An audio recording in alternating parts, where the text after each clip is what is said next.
Hey, good morning, you guys. I wanted to do a couple of flip throughs on some journals that I finished last night and get those uploaded and yeah, just kind of show you what's inside. I have three actually that I finished, and those are now listed in my shop. The first one is just a really cool book. I don't know if you're familiar with my work at all. You'll know that I kind of really like the kind of like mm, I don't want to say steampunk necessarily, but I sort of like technical sort of subject matter and those kind of books. And because I really like the graphics and the illustrations and stuff like that in the books, and I just thought that this would be a really cool junk journal.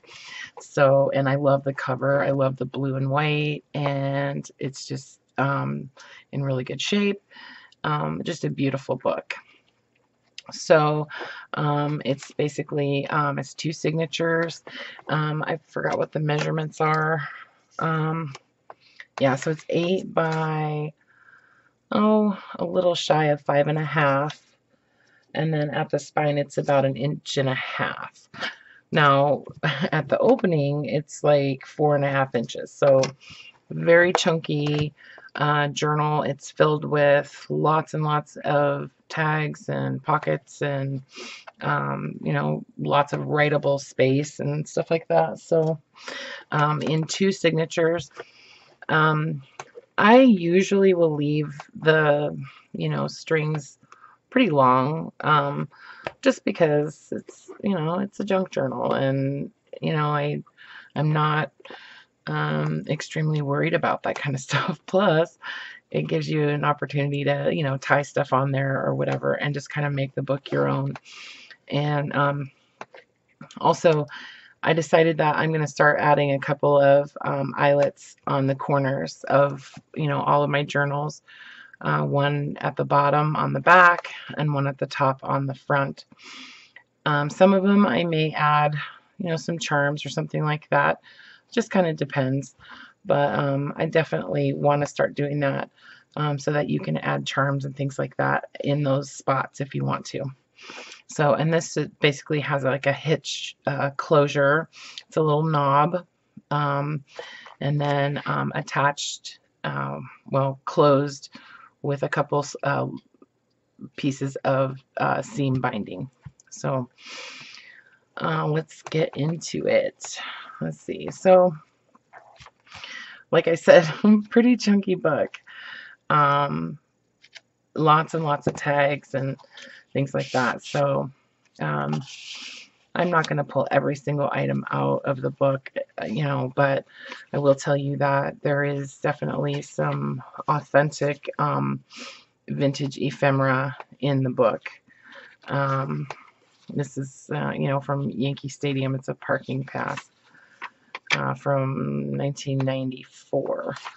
And some advertising out of an old magazine. And a little tuck spot here on the front page. So I'm just going to flip.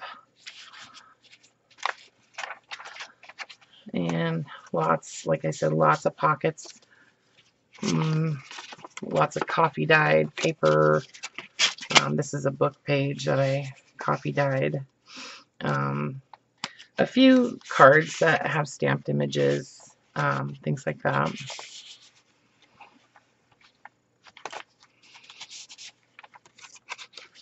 And it's kind of typical of my style, I suppose. You're probably going to always see flow book paper in my journals just because I love those books, and yeah, and I love using that paper. So just one of the tags that I made on the sewing machine recently, and some coffee dyed paper and journaling cards, things like that. This is an old postcard I love it when they have writing on the back of them.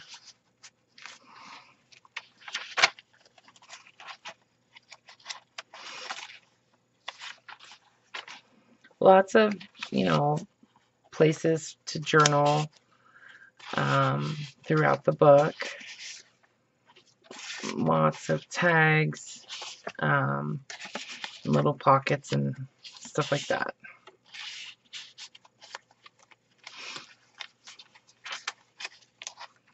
And just about everything other than book paper is going to be coffee dyed.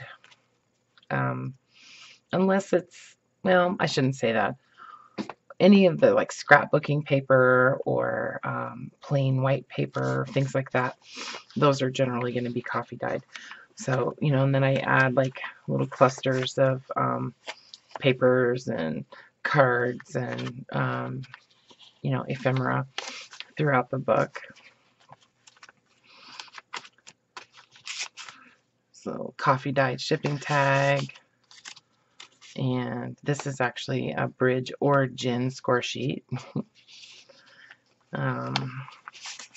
This is from a greeting card that I coffee dyed and cut into a few pieces. Another bridge score sheet.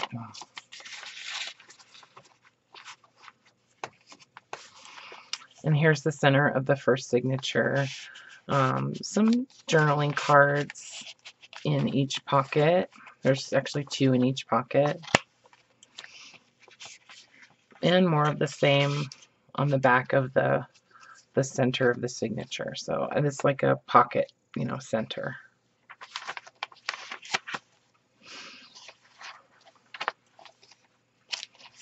And, you know, some of my journals, I will say, you know, I use some pretty old paper, some pretty old book pages in these, and,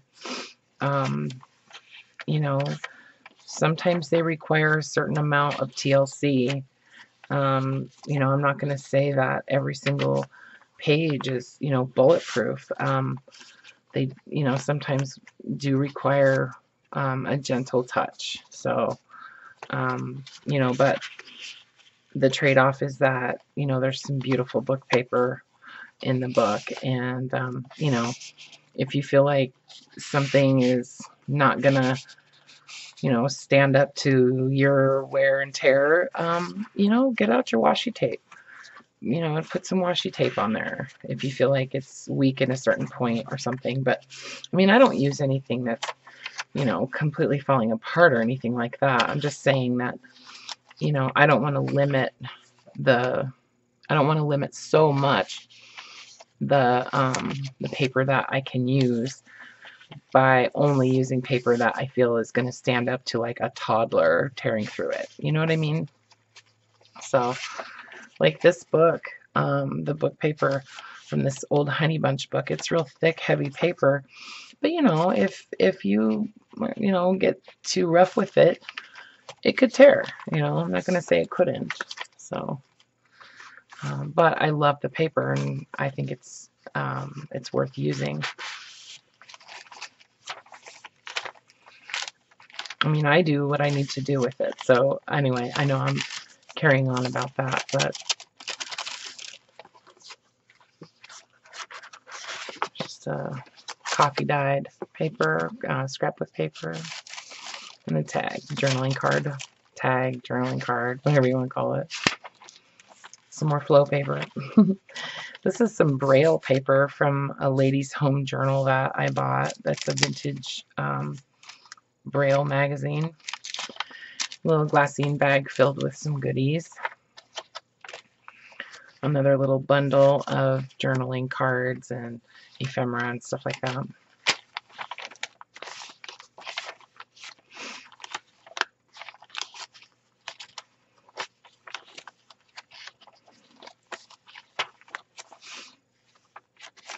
Like I said, lots of space for writing or, you know, adding your own ephemera and that kind of stuff. This is just a printed image. These are some like collection cards or something that that I purchased in a lot of, like, you know, paper ephemera. I thought they were really neat.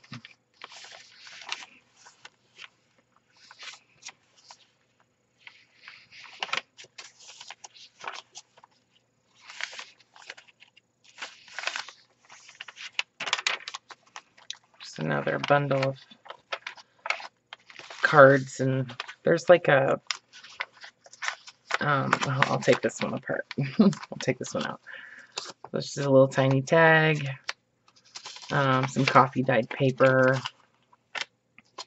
coffee dyed book paper.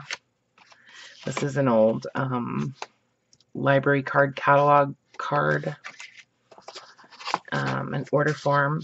This is an old order form, and a coffee dyed little paper tag. And I just kind of layer them up, you know, in descending size or whatever.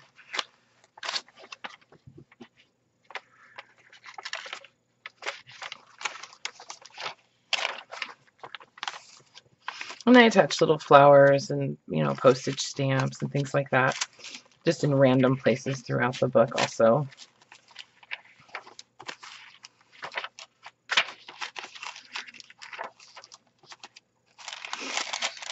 Again, you know, this pocket is filled with paper and, you know, things to write on, or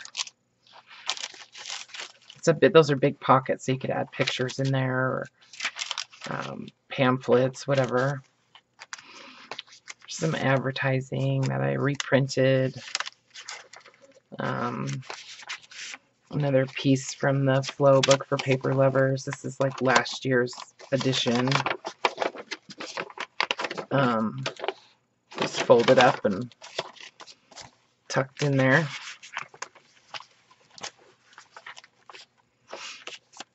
And I always add a pocket on the back of the book as well as one on the front. Just one of the tags that I made that has like some items kind of floating around in there underneath that acetate. So, and this is a little one of my little clusters that I made into a tuck spot. Okay, so that's the transistor journal. Okay, and I will go ahead and just film all three of them separately so that I can link directly from the Etsy listing to YouTube each video, so that whoever's looking doesn't have to go through the whole thing. So, all right, so there's number one.